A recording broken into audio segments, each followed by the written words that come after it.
तो मेरी ओर से सभी साथियों को सुप्रभात, प्रेम भरा नमस्कार।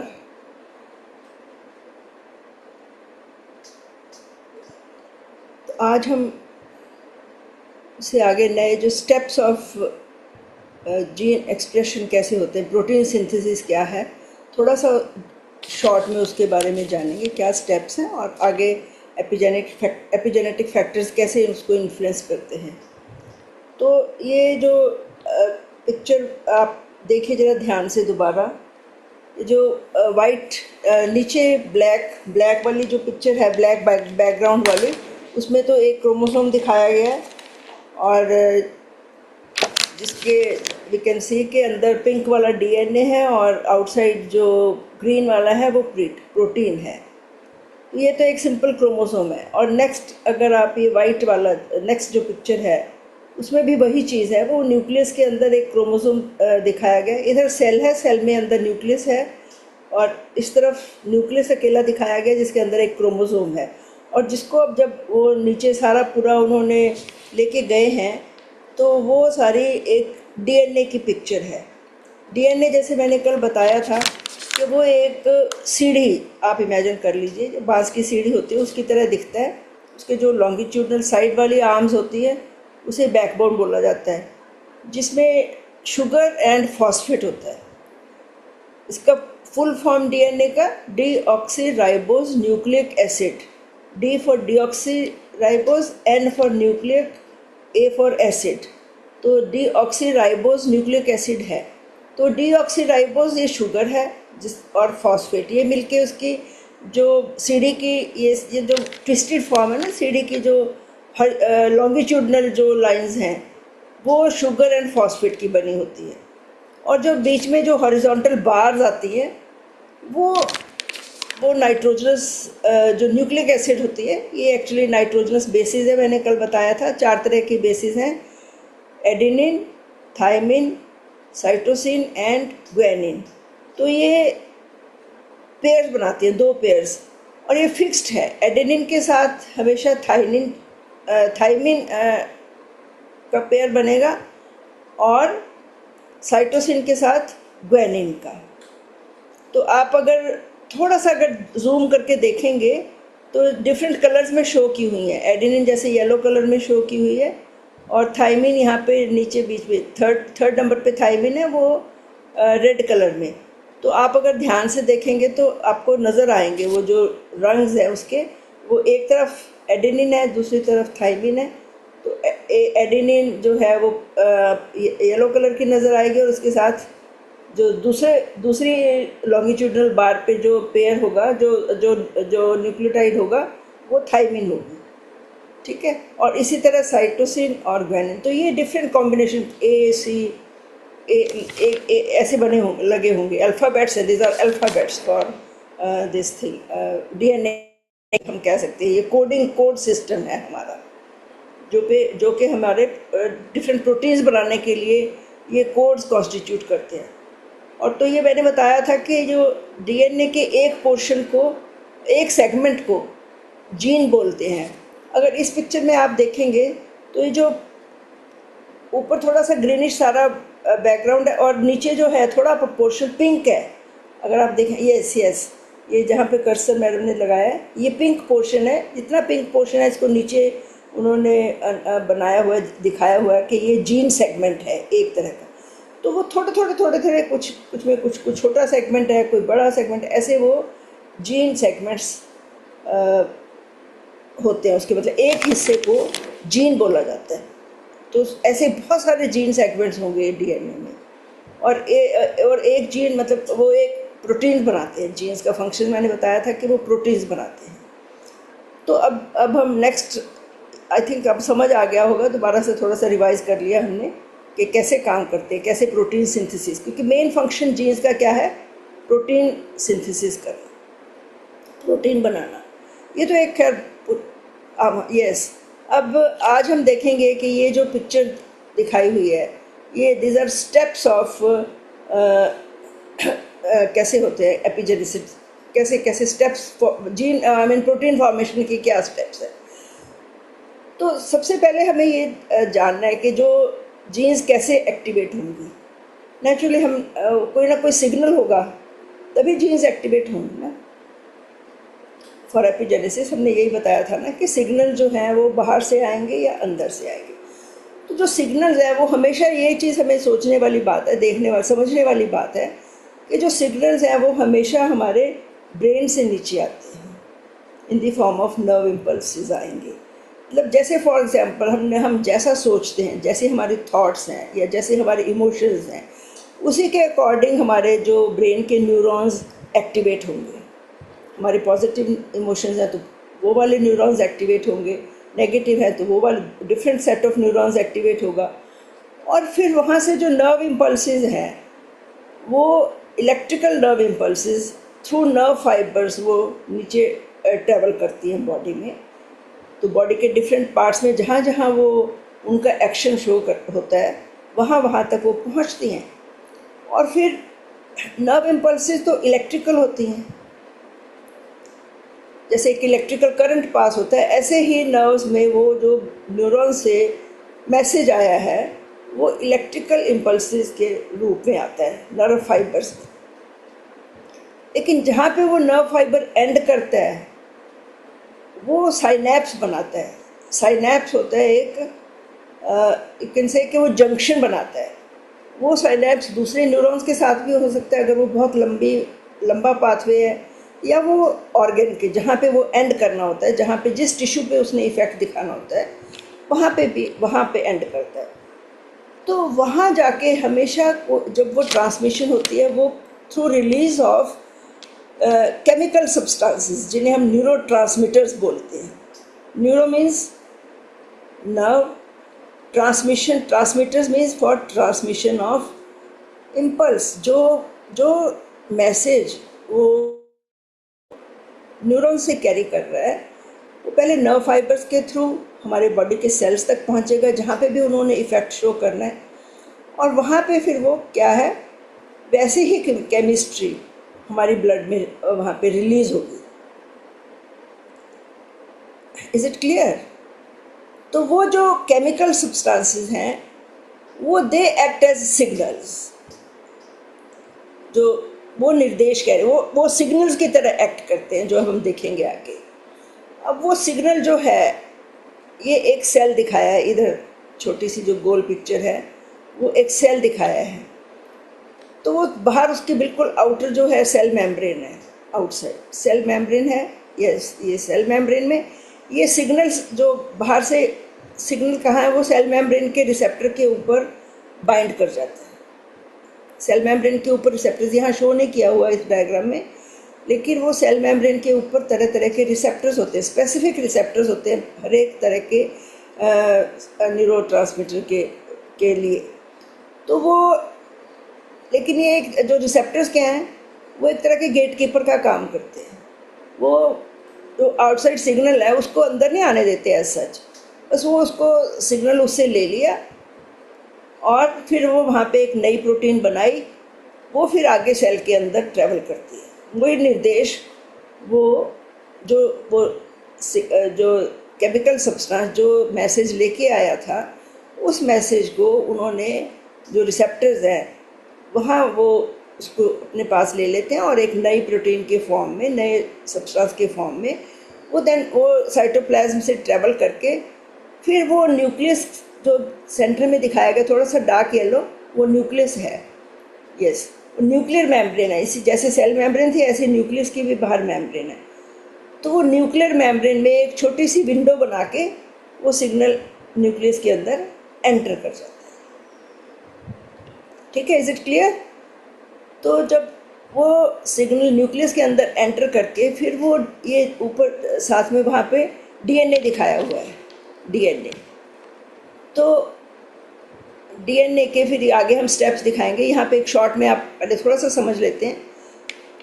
अब वो डीएनए के साथ यहाँ पे कुछ स्टेप्स होते हैं जहाँ पे कि वो मैसेज है जो पढ़ा जाता है, इसकी ट्रांसक्रिप्शन होती है।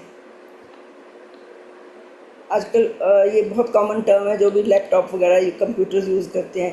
मतलब कैसे वो एक ट्रांसक्रिप्शन, वो मैसेज को उसको पढ़ा जाता है, उसको उसकी ज़ीरोक्स कॉपी तैयार होती है यहाँ पे, और वो ज़ीरोक्स कॉपी जो बनती है उसे उसे बोलते हैं messenger RNA. Messenger is for carrying the message, RNA एक राइबोन्यूक्लिक एसिड है। अब आप देख सकते हैं कि जो यहाँ पे डीएनए दिखाया गया है वो डबल स्ट्रैंडेड है, दो दो रंग्स हैं उसके, दो स्ट्रैंड्स हैं। लेकिन आरएनए जो है, मैसेंजर आरएनए दिखाया गया, ये सिंगल स्ट्रैंडेड होता है। आरएनए और डीएनए की स्ट्रक्चर में क्या फ़र्क है? डीएनए में तो डीऑक्सीराइबोज शुगर है, आरएनए में राइबोज शुगर होती है, तभी उसका नाम राइबोन्यूक्लिक एसिड है। और डीएनए में जो है ये डबल स्ट्रैंडेड है, ये सिंगल स्ट्रैंडेड होता है। तो ये मैसेंजर आरएनए अब उसकी उस मैसेज की जो जीन से उसने कॉपी की थी, ज़ीरोक्स कॉपी, वो मैसेंजर आरएनए बन गया। अब वो मैसेंजर आरएनए वो देन न्यूक्लियस से बाहर आ जाता है। बाहर आके फिर साइटोप्लाज्म के अंदर हमारे राइबोसोम्स होते हैं। राइबोसोम्स ये एक तरह की प्रोटीन बनाने की फैक्ट्री कह सकते हैं आप इसको। तो वो राइबोसोम्स के साथ मैसेंजर आरएनए, आप देख सकते हैं कि ये नीचे डार्क ब्लू कलर का जो दिखाया हुआ है, ये यस ये राइबोसोम है। और राइबोसोम के साथ आकर ये messenger RNA, you can see, जो ग्रीनिश, छोटा सा ग्रीनिश है, वो इसके साथ आकर अटैच हो गया। और फिर यहाँ पे ट्रांसलेशन होती है। जो ऊपर प्रोसीजर हुआ था वो ट्रांसक्रिप्शन था, अब उस मैसेज की ट्रांसलेशन होती है। तो यहाँ पे जो क्या है, डिफरेंट जो प्रोटीन्स हमारी हैं वो अमाइनो एसिड्स की बनी हुई होती हैं। तो जो कोड अब वो लेके आया है ऊपर से मैसेंजर आरएनए, उस कोड के अकॉर्डिंग वो वैसे वैसे अमाइनो एसिड्स जुड़ के वो प्रोटीन बनती रहती है। और वो प्रोटीन दिखाई गई है ना यहाँ पे रेड कलर में जो बनी है छोटा सा ऊपर, तो वो प्रोटीन बन गई। फिर वो प्रोटीन्स जो हैं सेल के बाहर आके ब्लड स्ट्रीम में आकर अपना फंक्शन शुरू कर देते हैं। तो ये एक जो बेसिक इन शॉर्ट मैकेनिज़्म है। अगर थोड़ा सा अगर आप यहाँ पे अब नेक्स्ट, ये जो ब्लैक बैकग्राउंड में डिफरेंट हमें 4 तरह के, मैं बहुत शॉर्ट में बताऊँगी आप लोगों को। तो भी ये देखिए, अब ये डीएनए जो दिखाया है ना, ये वाइट वाला, ये है कि DNA is covered with A protein covering. DNA ऐसे एक्सपोज नहीं रहता, इसके ऊपर जो वाइट वाली है ये एक प्रोटीन कवरिंग है। अब जैसे ही वो सिग्नल एंटर किया, सिग्नल जब एंटर करता है वो क्या करता है, पहला काम क्या करता है, वो जीन सिलेक्शन, जो भी जीन की सिलेक्शन होती है, जो भी वो निर्देश लेकर आया है, तो उस पर्टिकुलर जीन को कहाँ पे वो पड़ी है उसको सिलेक्ट करता है।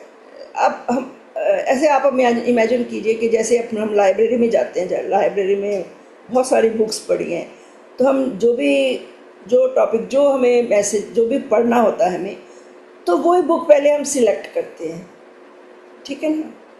तो ऐसे ही वो पहले उसकी एक, ये जो रेगुलेटरी प्रोटीन है, ये एक जाके उसको सिलेक्शन करती है। अब आप देख रहे हैं कि यहाँ पे ये रेगुलेटरी प्रोटीन जो है ये दिखाई गई है, रेगुलेटरी प्रोटीन्स हैं यहाँ पे पड़ी हुई।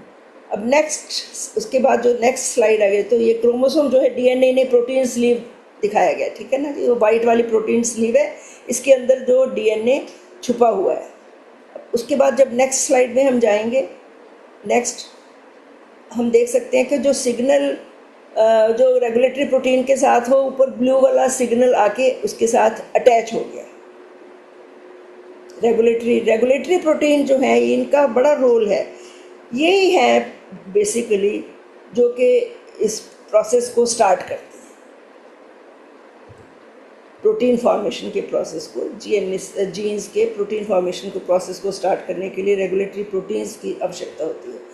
और ये रेगुलेटरी प्रोटीन्स जो हैं, अब वो सिग्नल जो है हम देख सकते हैं कि वो ब्लूइश सा सिग्नल है ना ऊपर थोड़ा, यस, ये रेगुलेटरी प्रोटीन के साथ आके अटैच कर गया, बाइंड कर गया।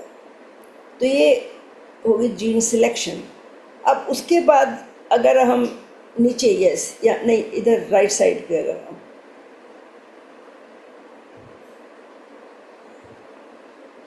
नहीं ये तो यहाँ पे हाँ जी यस, ये यहाँ पे अब क्या है, ये हम देख सकते हैं कि प्रोटीन कवरिंग इसकी उतर चुकी है। वाइट वाला प्रोटीन, वो जो प्रोटीन कवरिंग थी वो उससे उतर जाती है, और वी कैन सी वो ग्रीनिश जो है वो डीएनए, वो वाली पर्टिकुलर जीन जो चाहिए थी, जिसकी कोडिंग थी, लेके आया है वो सिग्नल, वो जीन जो है अब वो एक्सपोज होगी। ये डीएनए यहाँ पे लिखा हुआ है। So now exposed gene is ready to be copied, it is ready to be transcribed, क्योंकि ये एक्सपोज हो चुकी है। ठीक है ना जी। तो अब अगर इधर हम फोर्थ स्लाइड पे आते हैं, फोर्थ स्लाइड पे आते हैं, तो हम देख सकते हैं कि यहाँ पे अब वो, क्योंकि वो एक्सपोज हो चुकी, तो वो कॉरेस्पॉन्डिंग बेस पेयर जो हैं वो मैसेंजर आरएनए, इधर जो उसके ऊपर जो दिखाया हुआ है ना येलो कलर का, नीचे ग्रीन तो डीएनए है, ऊपर येलो कलर में है जो वो मैसेंजर आरएनए बन गया है। Copy of the gene use to make this is messenger, ये येलो वाला जो है, येलो यस, ये सिंगल स्ट्रैंडेड है ना जी, ये सिंगल स्ट्रैंडेड जो है वो मैसेंजर आरएनए बन गया है। अब वो मैसेंजर आरएनए जहाँ जैसे हमने यहाँ दिखाया था, तो वो अब वो नीचे, तो ये जो स्टेप्स हैं, पहले जीन सिलेक्शन होती है, उसके बाद नेक्स्ट स्टेप होता है जीन रीडिंग, जीन को जो रीड करती हैं ये रेगुलेटरी प्रोटीन्स, फिर उसके बाद थर्ड स्टेप होता है ट्रांसक्रिप्शन। ट्रांसक्रिप्शन मीन्स वो जब जहाँ पे वो कार्बन कॉपी, जीरोक्स कॉपी बनती है in the form of messenger RNA. So तो वो उसके बाद क्या होता है, नीचे आके फिर साइटोप्लाज्म में आके नेक्स्ट स्टेप क्या है, जो हमने इस स्लाइड में देखा था, वो फिर है ट्रांसलेशन। ट्रांसलेशन और फिर उसके बाद प्रोटीन सिंथेसिस, ट्रांसलेशन से नेचुरली प्रोटीन सिंथेसिस होता है। अब इस जीन को हम कहते हैं, this gene is now expressed, it is fully activated, it is expressed because it has started protein formation. तो ये जो है ये एक मैकेनिज़्म है जो कि प्रोटीन सिंथेसिस का है। ठीक है, तो मैं एक छोटी सी यहाँ पे एक ऐड करना चाहूँगी कि हम सब ने देखा है कोरोना वायरस, वो कैसे इफ़ेक्ट करता था। अब वो कोरोना वायरस क्या था, ये आरएनए वायरस है। इसके अंदर वायरसेस में डीएनए नहीं होता, इनमें सिर्फ आरएनए होता है, ये आरएनए वायरस है। लेकिन इसकी क्या खासियत थी, आप हम सब तब सुनते थे, बड़े बहुत आता था, मीडिया में भी आता था कि इसकी जो सरफेस है, इसकी बॉडी है, उसके ऊपर कांटे हैं, स्पाइक्स हैं। तो ये स्पाइक्स होने की वजह से जो ये सेल मेम्ब्रेन के भीतर घुस जाता था। अदरवाइज़ तो सेल्स अलाउ नहीं करते किसी भारी चीज़ को अंदर घुसने के लिए। मैंने जैसे बताया कि वो सिग्नल जो केमिकल लेके आ रहा है वो बाहर ही रह जाता है, अंदर अलग सिग्नल ट्रेवल करता है। लेकिन ये जो इसके जो स्पाइक्स थे, ये सीधा अंदर अप टू न्यूक्लियस, सेल के, हमारे बॉडी के सेल्स के अंदर घुस के, न्यूक्लियस के अंदर घुस के जाके सीधा डीएनए के साथ अटैच हो जाते थे, और फिर ये मनमर्जी की अपनी प्रोटीन्स बनाता रहता था। और वो प्रोटीन्स जो थी नेचुरली वो हमारे सेल्स को डैमेज करती थी। तो आई थिंक ये प्रोसेस मुझे लगता है सबको समझ आ गया होगा। तो मैंने आपको अच्छे से बताया, जीन्स, ये स्टेप्स हैं बताए हुए मैंने।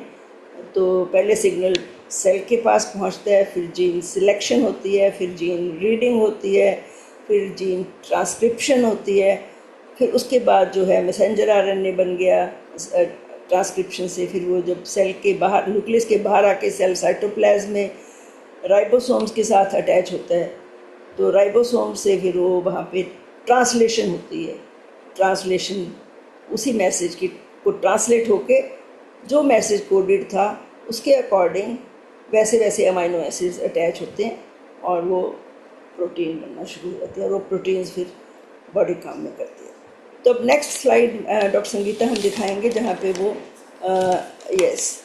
वो जो एपिजेनेटिक फैक्टर, कैसे हम जीन्स को एक्सप्रेशन या सप्रेशन, टर्न ऑन या टर्न ऑफ के कैसे कर सकते हैं। तो ये भी एक बस शॉर्ट में ही बताने वाली बात है। तो अगेन हम देख सकते हैं कि ये जो है डबल स्ट्रैंडेड डीएनए स्ट्रैंड है, मतलब जीन है ये। अब इसके कुछ स्पेशल, जो लेफ़्ट वाली स्लाइड में आप देखते हैं, लेफ़्ट वाली जो है यस, तो एक प्रोसेस होता है कि मैथिलेशन, मिथाइलेशन जिसको बोलते हैं। मिथाइल ग्रुप क्या है? मिथाइल ग्रुप होता है जिसके में एक कार्बन, उसके साथ 3 हाइड्रोजन एटम्स अटैच्ड होते हैं, दैट इज़ CH3। तो ये मिथाइल ग्रुप है। तो ये जो है मिथाइल ग्रुप क्या करता है, ये जीन्स के स्पेसिफिक स्पॉट पे आके अटैच हो जाता है। अब इधर आप देखेंगे यहाँ पे, यस, ये जो ये येलो वाले हैं ये सारे मिथाइल ग्रुप्स दिखाए हैं इन्होंने, यस ये, हाँ हाँ जी हाँ जी। तो आप देखेंगे कि ये मिथाइल ग्रुप जब अटैच हो जाते हैं, ये चाहे जीन को टर्न ऑन कर सकते हैं या टर्न ऑफ कर सकते हैं। अब अगर आप ऊपर वाले दिखाएंगे मैडम, वो जो हैं मिथाइल ग्रुप जो नीचे आके, यस नीचे आ गई है, तो नीचे इसको नहीं, सिग्नल जब डीएनए के साथ अटैच हुए तो आप देख सकते हैं वहाँ पे, यस ये ग्रीन कलर का राइट है, तो दैट मीन्स यहाँ पे ये जीन टर्न ऑन हो गई। राइट मीन्स टर्न, ये टर्न ऑन का सिग्नल है, ठीक है ना जी। तो यहाँ पे ये जीन टर्न ऑन हो गई। लेकिन ये जब नीचे वाले हम देखते हैं इधर, यस आप इसको देख सकते हैं या इसको देख सकते हैं, ये वाला जो मिथाइल ग्रुप है जो इस डीएनए पे जीन के साथ अटैच हुआ, तो यहाँ पे ये रेड कलर का दिखाया है, तो इसका मतलब है कि यहाँ पे ये टर्न ऑफ हो गई, सप्रेस हो गई जीन। तो ये जैसे मैं भी बहुत, जब मैं पढ़ाती थी तो मैं नर्वस पाथवेज हम शो करते थे ना क्लास में, तो मैं तो हमेशा ब्लैक बोर्ड पे डायग्राम्स ड्रॉ करते थे हम। तो मैं I always use to carry coloured chalks with me. तो जहाँ भी मतलब फैसिलिटेशन, जहाँ पे भी कोई पाथवे जो है वो आगे जाता है, एक्साइटेटरी पाथवे होता है, मैं हमेशा उसके लिए ग्रीन कलर यूज़ करती थी, जस्ट कीपिंग इन माइंड के इलेक्ट्रिकल जो लाइट्स होती है ना हमारे, traffic light, green for go and red for stop. तो ऐसे ही मैं भी अपने डायग्राम्स में ऐसे ही शो करती थी, और ऐसे ही इन्होंने भी दिखाया हुआ है कि जहाँ पे वो राइट वाला ग्रीन से दिखाया हुआ, दैट मीन्स वो यहाँ पे वो जीन एक्टिवेट हो गई है। और जो ये दूसरी तरफ जहाँ पे ये रेड कलर का दिखाया है, that means that gene is now suppressed, it is down regulated, it is turned of, और वो टर्न ऑन हो गई और एक्टिवेशन और एक्सप्रेशन हो गई उसकी। तो ये तो एक प्रोसेस, तो ये मैथिलेशन है। ये नेक्स्ट स्लाइड जो हम देखेंगे, ये बड़ी वाली दूसरी प्रोसेस है हिस्टोन मॉडिफिकेशन। आगे इसको हम देखते हैं, जो ये भी बड़ा सा डीएनए का लूप आ रहा है। ये जो पर्पल कलर का डीएनए दिखा रहे हैं यहाँ पे, और इसके साथ ये जो ब्लू कलर के हैं, अगर आप देखेंगे मैम इसको दिखाएंगे, इनको नीचे हिस्टोन लिखा हुआ है वाइट बॉक्स में आप वाइट बॉक्स में, यस यहाँ पे जो इस बिल्कुल एंड नीचे लोअर एंड पे हिस्टोन, ये जो ब्लू है, जो ब्लू कलर्स के हैं या टर्कोइज कलर के हैं जो हैं, ये हिस्टोन्स हैं, हिस्टोन प्रोटीन्स हैं इनफैक्ट। तो इनके ऊपर आप देख सकते हैं कि ये डीएनए लिपटा हुआ है, तो ये स्टेबिलिटी प्रोवाइड करते हैं ना जीन्स इसको, डीएनए को। यस, ये डीएनए पर्पल कलर का डीएनए हम देख सकते हैं कि ये हिस्टोन के ऊपर, यस ये लिपटा हुआ है। जैसे इसको हम एक तरह से इमेजिन कर सकते हैं कि एक मोतियों की माला जैसे होती है ना, बीड्स, मोतियों की माला है, ऐसे आप ऐसे ये दिखा रखी है, इसके ऊपर जो है ये डीएनए लिपटा हुआ है। अब इसमें हिस्टोन मॉडिफिकेशन कैसे होती है कि अब आप ये इसके ऊपर जो थोड़ी सी एक ग्रीनिश कलर में दिखाई गई है ना, वो हिस्टोन टेल दिखाई है। अब जो इसका पोर्शन आगे एक्सटेंड किया हुआ है ना, आप उसको देखते हैं, उसे देखिए ना मैडम, यस यस यस, ये जो ग्रीन कलर की एक ये हिस्टोन टेल है, इसकी ये थोड़ी थोड़ी जगह पे ये हिस्टोन टेल्स मिलेंगी। अब वो टेल्स के साथ क्या है, एपिजेनेटिक फैक्टर्स आकर अटैच हो जाते हैं, जो ऊपर हम देख सकते हैं ना, ये जो कैंसर, ऑटो इम्यून डिजीज़ वगैरह, ये जो भी एपिजेनेटिक फैक्टर्स हैं वो दिखाया है ना, वो टेल के साथ रेड कलर के, वो एपिजेनेटिक फैक्टर्स जो अटैच हो गए। मैडम इधर इधर दिखाइए ना, दूसरी तरफ। यस यस यस, ऊपर से वो एरो आ रहा है ना जो ऊपर, वो एपिजेनेटिक फैक्टर्स, यस, वो एपिजेनेटिक फैक्टर्स दिखा रहा है वो एरो, और वो एपिजेनेटिक फैक्टर आकर वो हिस्टोन टेल के साथ अटैच हो जाते हैं। अब क्योंकि डीएनए इसके ऊपर लिपटा हुआ है, अब अगर तो वो एपिजेनेटिक फैक्टर की वजह से वो जो ये हिस्टोन्स हैं आपस में वो स्लाइड ओवर करके वो ढीली हो जाती है, तो वो डीएनए एक्सपोज हो जाता है। जैसे इस राइट साइड के बॉक्स में तो दिखाया हुआ है ना कि वो डीएनए एक्सपोज हो गया, तो वो जीन वहाँ पे एक्टिवेट हो जाती है। और जो लेफ़्ट के बॉक्स में दिखाया गया है वहाँ पे ये है जो ये टाइटली पैक्ड होता है। टाइटली पैक्ड जब होगा तो जीन जो है वो एक्सप्रेस नहीं हो पाएगी, उसके ऊपर काम करना मुश्किल हो जाएगा एपिजेनेटिक। तो यहाँ पे जो है वो सप्रेशन हो जाएगी, वो एक्टिवेट नहीं होगी। और अगर वो मनका का मोती की मन का जो माला है, मन के अगर ढीले हैं तो धागा जो एक्सपोज हो गया वो एक तरह से डीएनए आप मान लो, वो तो नेचुरली अगर एक्सपोज हो गया तो उसके ऊपर एक्शन हो जाएगा। अगर वो टाइटली पैक्ड है मन के, तो वो नेचुरली वो एक्टिवेट नहीं हो पाएंगे, वो सप्रेस हो जाएंगे। तो जस्ट शॉर्ट में, ये बहुत डिटेल में जाने की ज़रूरत नहीं है। तो एक थोड़े से ये मैकेनिज़्म है जिनकी वजह से, जिसके कारण कि हम जीन्स एक्सप्रेस हो पाती हैं या जीन सप्रेस होती हैं, टर्न ऑन या टर्न ऑफ होते हैं। तो इसके भी कई प्रोसेस हैं, एसिटिलेशन है, मैथिलेशन है या फॉस्फोरिलेशन है, वो सब डिटेल्स हैं, उसमें हमें जानने की ज़रूरत नहीं। तो जस्ट मैंने एक थोड़ा सा आप लोगों को ये बताया है कि कैसे प्रोटीन्स बनते हैं, कैसे जीन्स काम करती हैं, और कैसे, because we are talking about the epigenesis, तो कैसे वो एपिजेनेटिक फैक्टर्स मॉलिक्यूलर लेवल पे आके काम करते हैं और हमारे ये जो आगे चलता है सारा। तो ये अब इसके बाद हम लेते हैं अपना टॉपिक अगेन, जो इम्पोर्टेंट टॉपिक है कि इफ़ेक्ट ऑफ इमोशंस हमारा क्या पड़ता है। जैसे हम कल भी बात कर रहे थे कि स्ट्रेस एक बहुत इम्पॉर्टेंट फैक्टर है फॉर एपिजेनेसिस, कैसे वो क्या इफ़ेक्ट होते हैं, किस प्रकार। तो हम सब जानते हैं कि जो इमोशंस हैं वो बेसिकली दो प्रकार के इमोशंस हम कह सकते हैं। एक तो है सर्वाइवल इमोशंस या लिमिटिंग या नेगेटिव इमोशंस भी कह सकते हैं उन्हें, सेल्फिश इमोशंस भी कह सकते हैं। और दूसरी इमोशंस हैं जो क्रिएटिव इमोशंस हैं या एलिवेटेड इमोशंस हैं,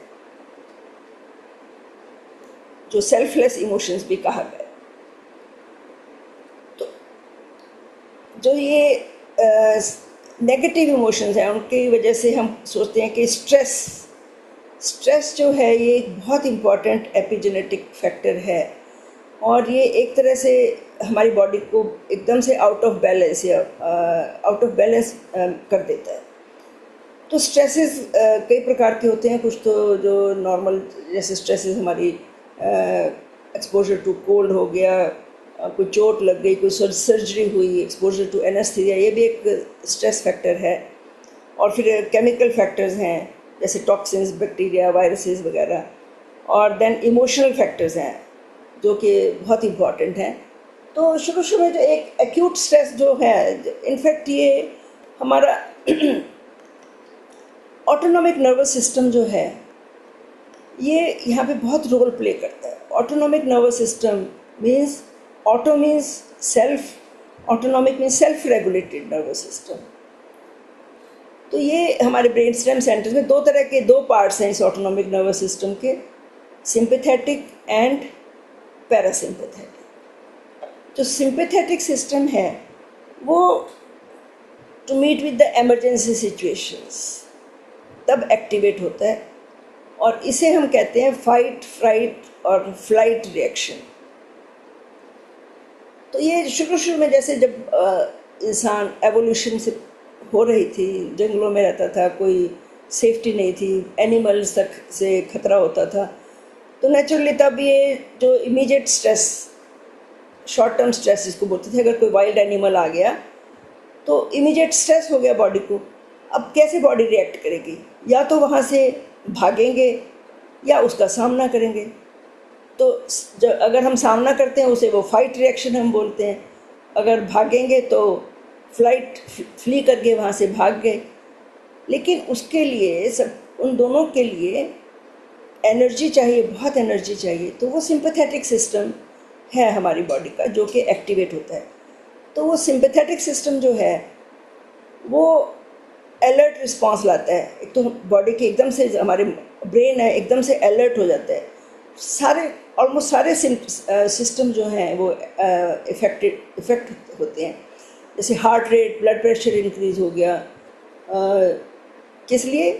to pump more blood to the active tissue. कोई भी हमें काम करना है, चाहे भागना है, चाहे फाइट करना है, उसके लिए ज़रूरत होगी more blood is needed for the body parts. जो भी मसल्स हैं काम कर रहे हैं, क्योंकि न्यूट्रिशन भी सप्लाई चाहिए उनको, ब्लड के थ्रू ऑक्सीजन भी चाहिए, न्यूट्रिशन भी चाहिए, और ऑक्सीजन चाहिए तो रेस्पिरेशन भी फास्ट हो जाती है, और तो उसे रेस्पिरेटरी रेट भी बढ़ गया, फिर मसल का ब्लड फ्लो बढ़ जाता है, लिवर अपना ग्लूकोज रिलीज़ करता है।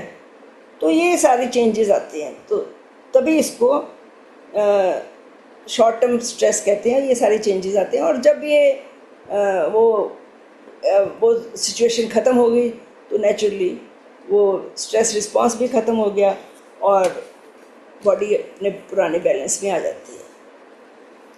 तो इसे तो हम शॉर्ट टर्म स्ट्रेस, और ये एक प्रोटेक्टिव मैकेनिज़्म है तो जो हमारी बॉडी में है।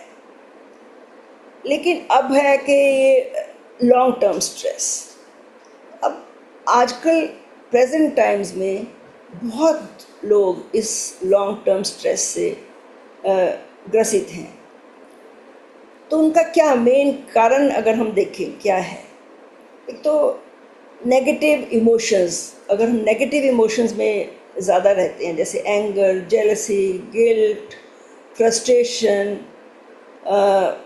वरी, होपलेसनेस, तो ये सारी एक तरह की नेगेटिव इमोशंस हैं। और इसके साथ ही क्या है, डेली हमारी जो डेली का स्ट्रेस होता है, स्ट्रेसफुल, जैसे हमारा ऑफिस वर्क है, वहाँ का भी स्ट्रेस है, और फैमिली लाइफ का भी स्ट्रेस है, और फिर उसके साथ साथ हमें क्या है, पुराने पास्ट के भी हमारे स्ट्रेसफुल एक्सपीरियंसेस रहते हैं, भविष्य की भी चिंता रहती है। तो ये सब मिलके एक आपस में मर्ज करके एक लॉन्ग टर्म स्ट्रेस बन जाता है। इसकी वजह से क्या है, स्ट्रेस हार्मोन्स हमारी बॉडी में कॉन्टीन्यूसली रिलीज़ होते रहते हैं। तो stress hormones, main stress hormones हम कहते हैं उनको कॉर्टिसोल और एड्रेनलिन। कॉर्टिसोल जो एड्रेनल कॉर्टेक्स ग्लैंड है, हमारी एक एंडोक्राइन ग्लैंड है, वहाँ से रिलीज़ होता है। और एड्रेनलिन जो है ये भी सिंपैथोमाइमेटिक ड्रग, सिंपैथेटिक सिस्टम से रिलेटेड है। इसे एपिनेफ्रिन भी कहते हैं। एड्रेनलिन या एपिनेफ्रिन एक ही बात है। एड्रेनलिन, नॉरएड्रेनलिन या नॉरएपिनेफ्रिन, ये नॉरएपिनेफ्रिन को नॉरएड्रेनलिन भी कह देते हैं और एड्रेनलिन को एपिनेफ्रिन भी कह देते हैं। ये सिंपैथेटिक सिस्टम जब एक्टिवेट होता है तो ये केमिकल सब्सटेंसेस रिलीज़ होते हैं बॉडी में। तो कॉर्टिसोल एंड ये जो स्ट्रेस हार्मोन्स जिनको हम बोलते हैं कॉर्टिसोल एंड एपिनेफ्रिन या नॉरएपिनेफ्रिन, ये लगातार हमारी बॉडी में सर्कुलेट करते रहते हैं, और जो हमारी जो वाइटल एनर्जी है बॉडी की, वो इसी सिस्टम को हैंडल करने में लगी रहती है। और लेकिन उसके पास वाइटल एनर्जी हमारे बाकी के जो हैं ग्रोथ, जो भी हमारे ग्रोथ, हीलिंग, रिपेयर वगैरह जो चाहिए होती है, वो उसके लिए वो वाइटल एनर्जी यूज़ ही नहीं हो पाती, हो ही नहीं पाती। अब उससे उस तब क्या होता है कि जो जो जीन्स बेटर हेल्थ के लिए होती हैं वो शट डाउन हो जाती हैं या उनका डाउन रेगुलेशन हो जाता है, और जो डिजीज़ वाली जीन्स हैं उनकी अप रेगुलेशन हो जाती है।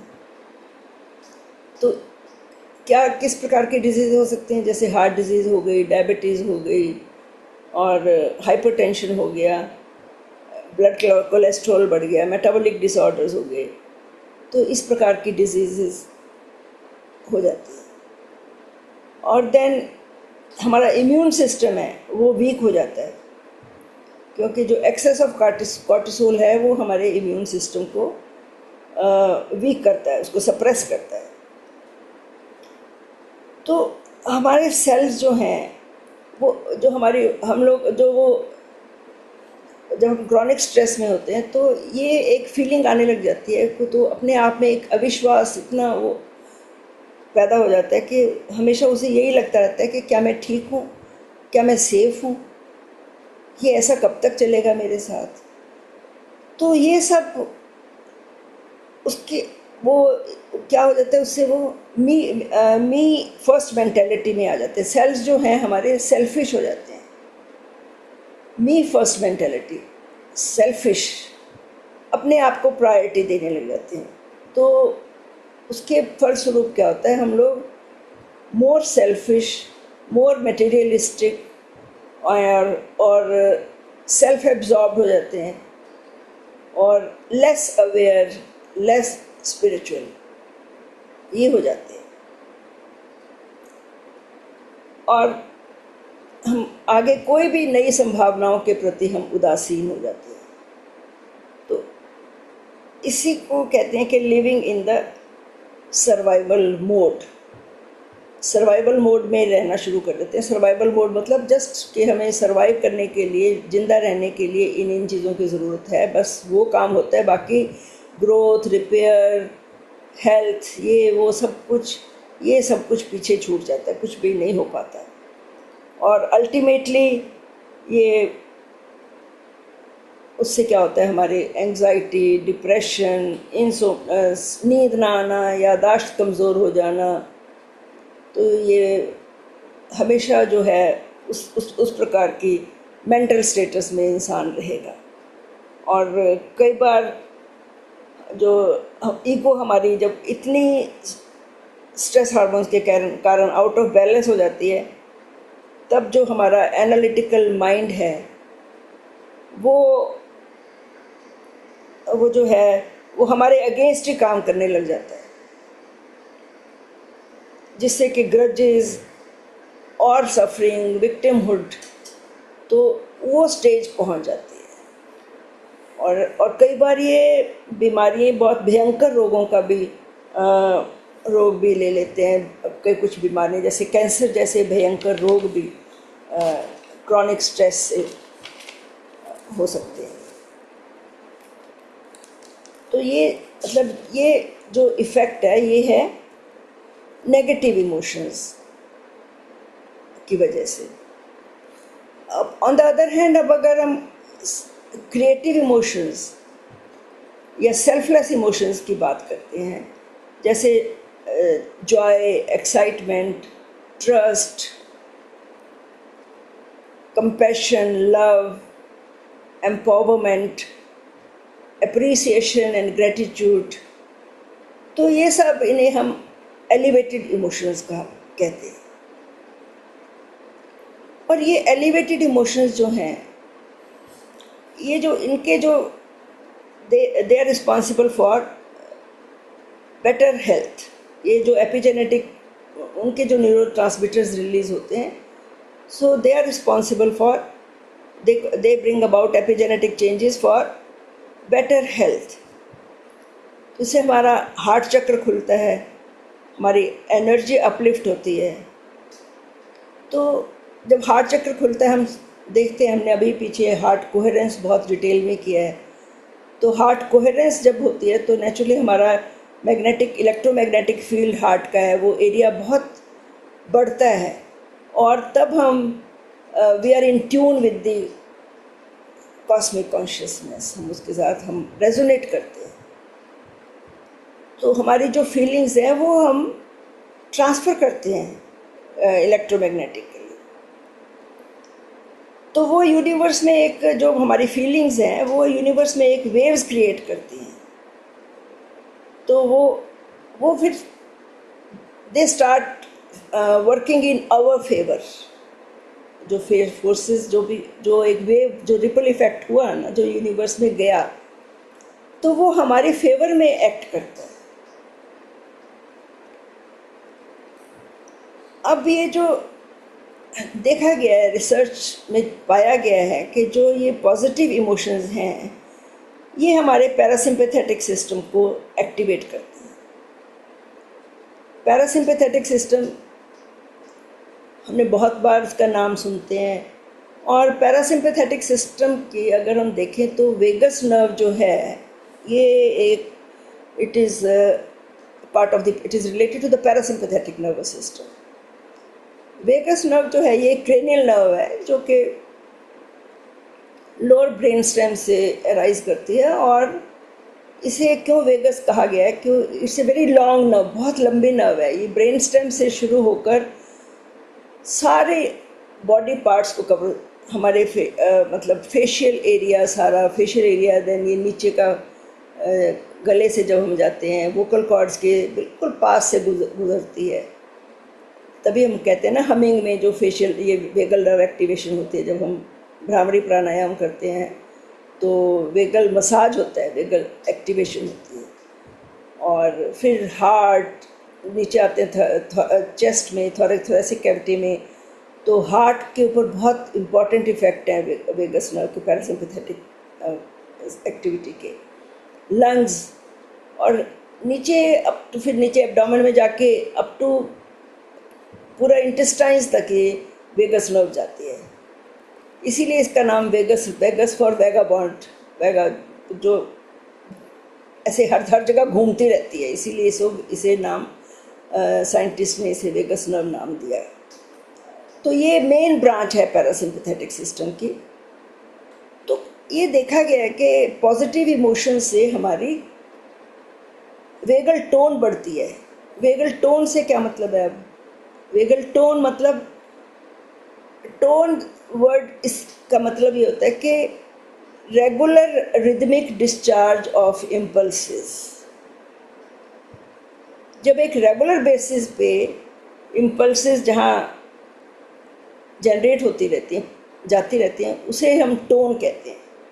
तो वेगल टोन का हार्ट के ऊपर बहुत इम्पॉर्टेंट इफेक्ट बताया गया है।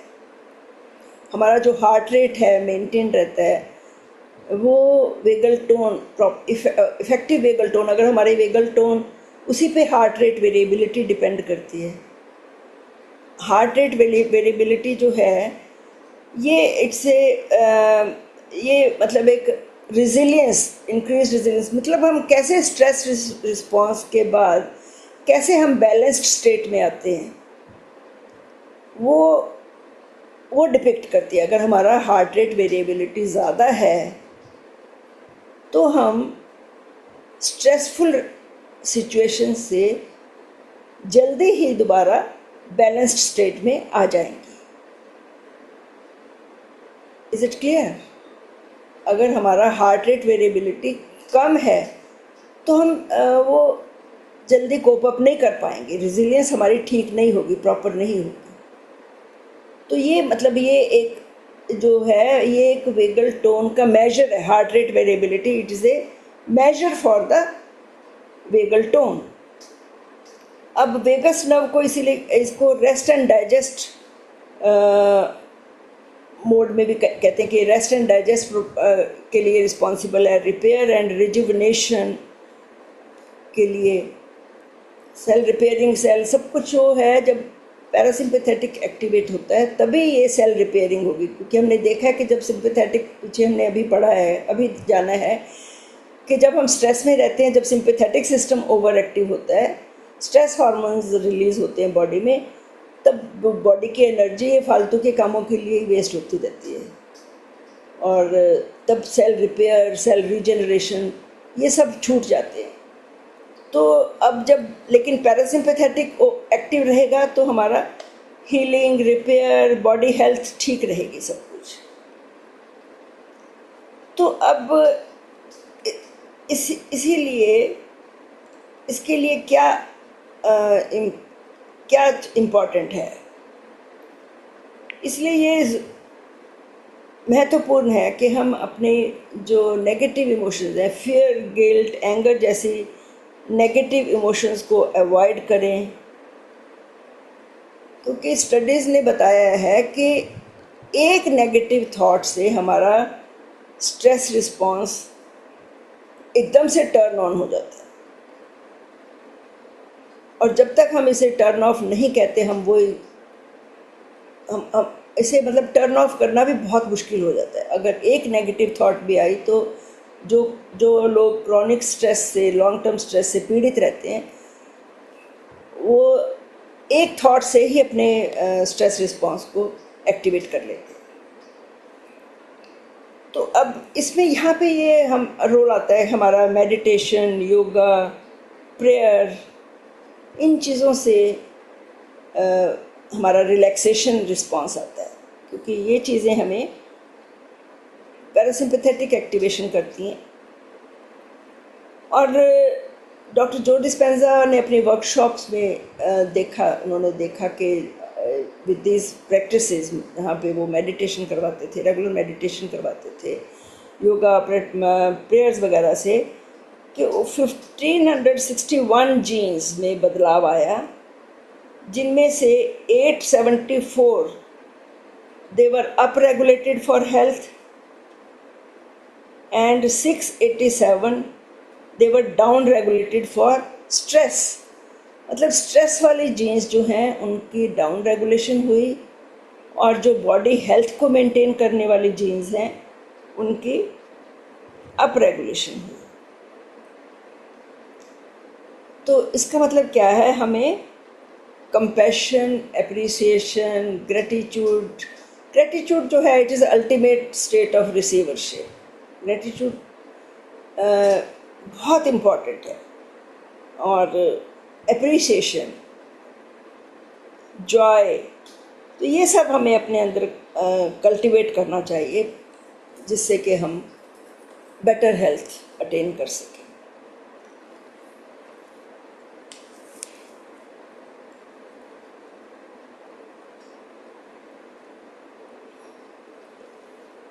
तो ये मतलब रोल है हमारे सिंपैथेटिक और पैरासिम्पैथेटिक सिस्टम का ऑन द इमोशंस। और एक थोड़ा सा अगर हम देखें तो मैं थोड़ा सा मेंशन करना चाहूँगी रिगार्डिंग ऑक्सीटोसिन हार्मोन, क्योंकि ये भी देखा गया है कि जो पॉजिटिव इमोशंस होती हैं, इन्हें हम एक्सपेंसाइल इमोशंस भी कहते हैं। एक्सपेंसाइल, EXPAN, नॉट PEN।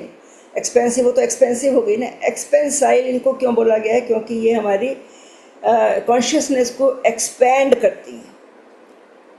तो ये जो जैसे काइंडनेस है, कंपैशन है, तो इन्हें हम एक्सपेंसाइल इमोशंस बोलते हैं।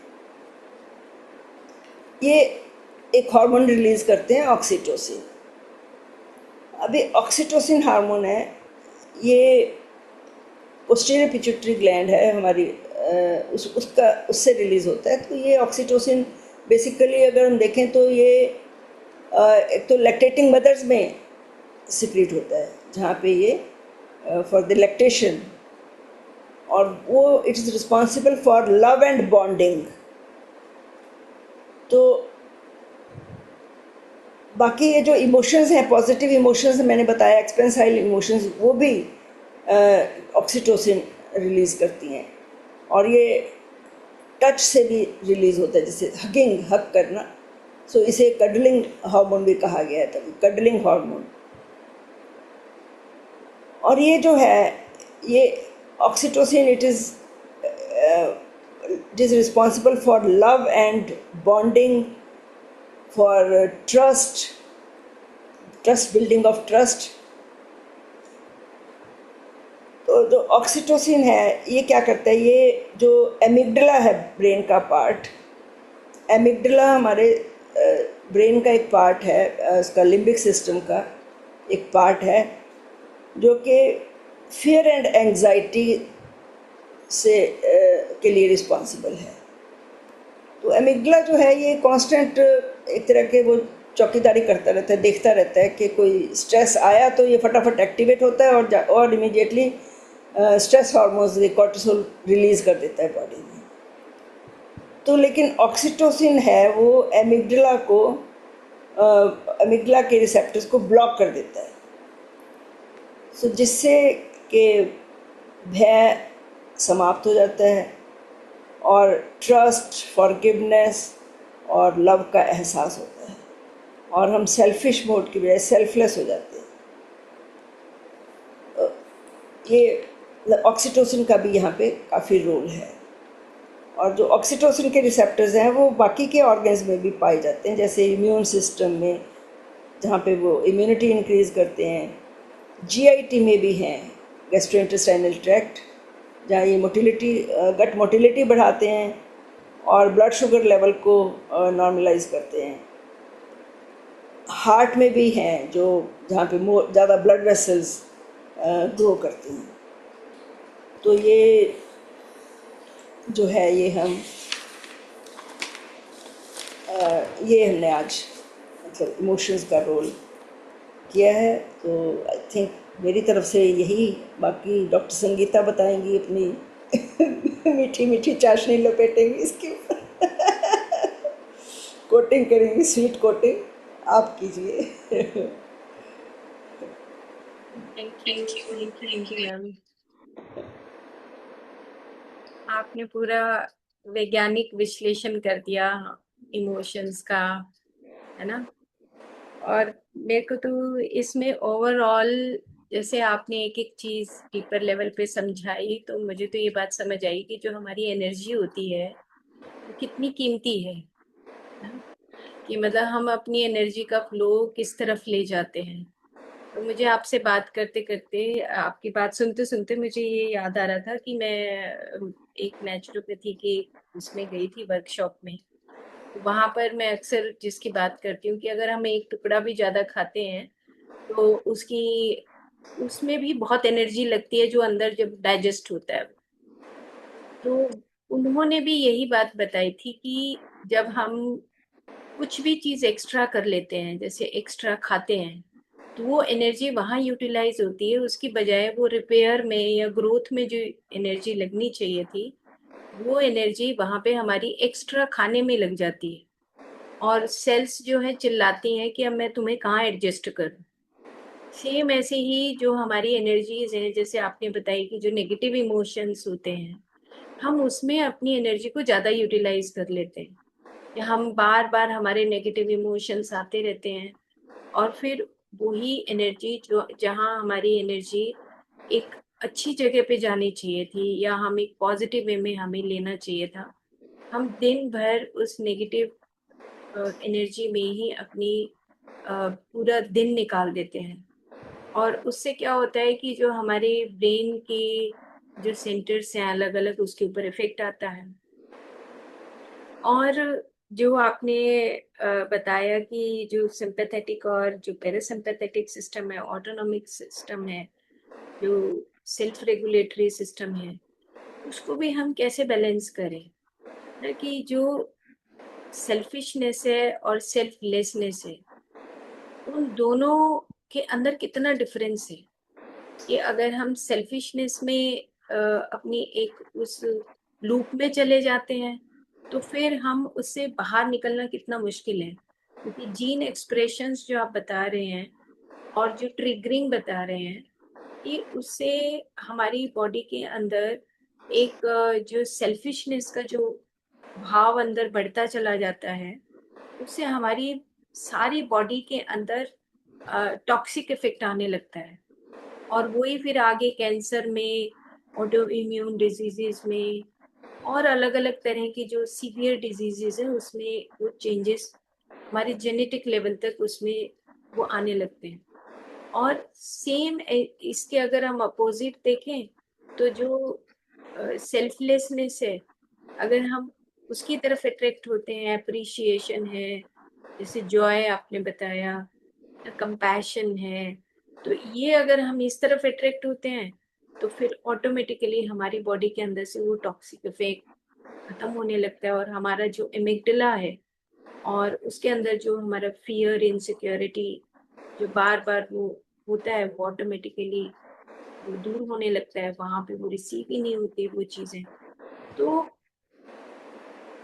मतलब कि मन से लेके, मेंटल बॉडी से लेके और हमारी फिजिकल बॉडी तक किस तरीके से हमारे हमारे जीन्स का एक्सप्रेशंस और हमारा एपिजेनेटिक्स कैसे काम करता है। और बहुत खूबसूरती से आपने बताया कि जो हमारा एनवायरनमेंट है, सराउंडिंग का जो एनवायरनमेंट है, उसके ऊपर अगर हमारा एनवायरनमेंट घर का अच्छा ना हो, या हम खुद में ही अपने एनवायरनमेंट को ही टॉक्सिक करते रहें, तो उसका कितना बुरा इफेक्ट हमारे ऊपर पड़ता है। हमारे अंदर ही खुद खुद पे खुद चलता रहता है। जैसे कि अब हम भगवत गीता पढ़ रहे हैं, तो किंग ईगो, अहंकार राजा अगर बन के बैठा है, तो उसका साम्राज्य तो हमारी जेनेटिक लेवल तक उसको खत्म कर देता है, और आगे आने वाली हमारी लाइफ इनकारनेशन पे भी उसका इफेक्ट आता है। तो बहुत अच्छे तरीके से आपने समझाया, और एक रिपल इफेक्ट जो बताया आपने कि जैसे जैसे हम अच्छा काम करते जाते हैं, उसका इफेक्ट जो है वो यूनिवर्स, जो भी हम मैसेज यूनिवर्स में भेजते हैं, वही मैसेज हमें वापस फिर मिलता है। तो उसका भी इफेक्ट, और मैं इसको तो ऐसे समझती हूँ कि जैसे हम थियोसॉफिकल सोसाइटी की जो बुक्स पढ़ते हैं, तो उसमें रुडोल्फ स्टीनर का अगर सॉफ्टवेयर और हार्डवेयर का कुछ पार्ट हम उसमें देखें, तो उसमें कहते हैं कि जो भी आपके मुंह से जो भी कुछ चीज निकलती है, तो आपके चारों तरफ के जो आपके थॉट से भी कुछ भी चीज बाहर आ रही है, इलेक्ट्रिक वेव के रूप में या इलेक्ट्रोमैग्नेटिक वेव के रूप में, तो आपके चारों तरफ जो एक सॉफ्टवेयर है उसमें वो जमा होती जा रही है, और वो जमा होने के बाद वो हमारा ही रिकॉर्ड बनता जा रहा है, जो भी हम रिकॉर्ड बना रहे हैं ना। तो ये सारा जो रिकॉर्ड है हमारा, उस रिकॉर्ड के अंदर हमने क्या उसके अंदर जोड़ा है। जैसे जो मैक क्रेटी हैं, हार्ट मैथ के जो वहाँ पे साइंटिस्ट हैं, वो ये बोलते हैं कि आप हर पल क्या जोड़ रहे हो, जो भी जोड़ रहे हो वही आपका यूनिवर्स में जा रहा है, और उसी का इफेक्ट आपके पास वापिस आ रहा है। तो बहुत केयरफुल रहने की हमें जरूरत है। और आपने बहुत अच्छे तरीके से स्टेप टू स्टेप सेल थैंक से लेके यू। और जीन्स से लेके एपिजेनेटिक्स तक बहुत अच्छे तरीके से आपने समझाया। Thank you Indu ma'am, thank you. Thank you ji, thank you. Thank you ma'am, thank you. मुझे तो ऐसे लग रहा है कि बिना पैसे के, बिना डिग्री के डॉक्टरी कोर्स कर रहा हूँ।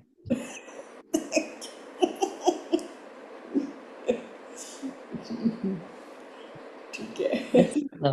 मैम बहुत बढ़िया मैम, बस दिल से बहुत बहुत धन्यवाद ma'am, thank you. Thank you so much. शब्द बहुत कम है मैम, शब्द बहुत कम है, बस फीलिंग्स है, feelings. Thank you, thank thank you. You for your love. Thank you ma'am, thank you. Thank you ji. Ma'am, thank you ma'am. Thank you ma'am, thank you, बहुत धन्यवाद धन्यवाद। मैम। थैंक यू, शुक्रिया। Rajesh thank ji you एकदम मैम, ठीक कहा है। Anita ma'am, दोनों को बहुत बहुत मेरा नमस्कार, मतलब कॉन्ग्रेचुलेशन डॉक्टर इंदु। सब पता थैंक चला। You ji, thank you doctor Bulbir. Thank you, शुक्रिया मैम, शुक्रिया, शुक्राना। Thank you. Thank you. और इंदु मैम ने कहा कि ग्रेटिट्यूड तो मतलब क्या करता है, पिघला देता है सब चीजें ना, मतलब अंदर से एक ऑटोमेटिकली। मैं तो पता है इंदु मैम क्या सोच रही थी जब आप ऑक्सीटोसिन के बारे में कह रहे थे, कि अभी ना मतलब डॉक्टर्स को बहुत इन्वेंशन करने की जरूरत है, और हमें भी बहुत इम्प्रूव करने की जरूरत है, क्योंकि हमने लव हार्मोन में सिर्फ एक ही हार्मोन को पाया है अभी, सिर्फ वो भी ऑक्सीटोसिन, और भी हैं छोटे मोटे हार्मोन, लेकिन ऐसा हार्मोन जो हम राधा तत्व के बारे में पढ़ते हैं उसकी तो अभी इन्वेंशन ही नहीं हुई।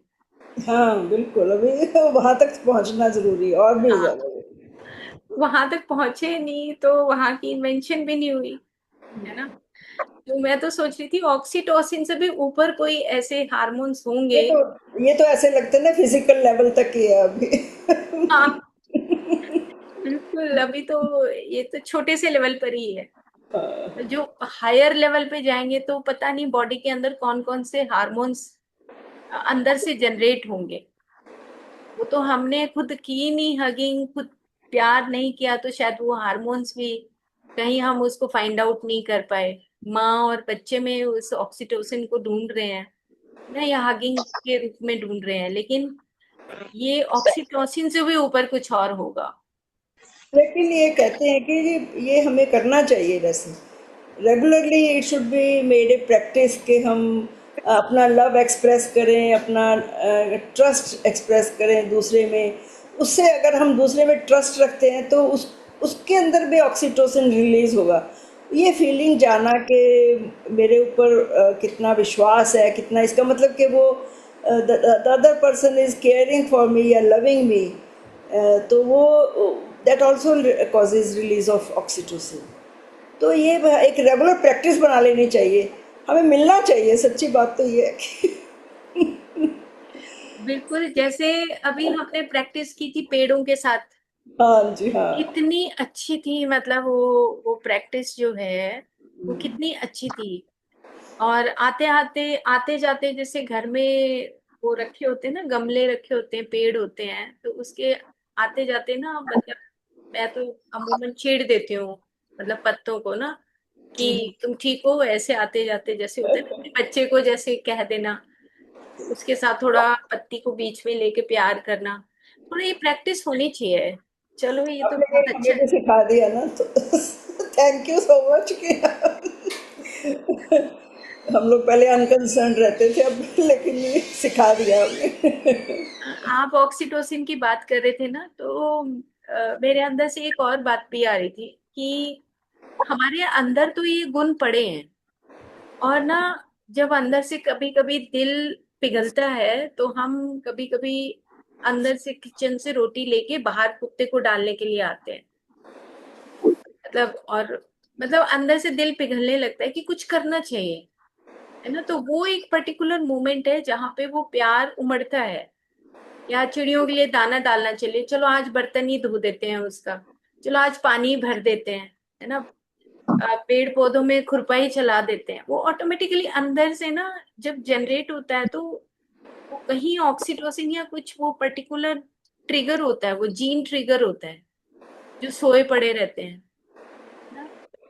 तो ये आपने ये भी तो बताया कि ये क्षण शाश्वत हो जाते हैं, मुझे तो ये शाश्वत होता है, यस।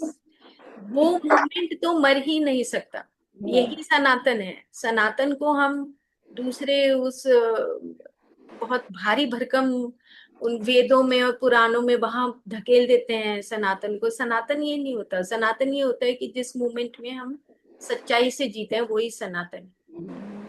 और वही सनातन की परिभाषा है, और तो कोई परिभाषा है ही नहीं। तो जैसे राजेश जी ने बताए थे ना कि आपके कई सूत्र पकड़े, मैंने ये वाला भी एक सूत्र पकड़ा हुआ है कि कैसे क्षण सनातन बनते हैं, शाश्वत बनते हैं। Yes. Okay, thank you, thank thank you so much, you thank you doctor Geeta, ma'am, thank you thank you ma'am. Friends. Thank you, ma'am. Thank you ma'am. Thank you.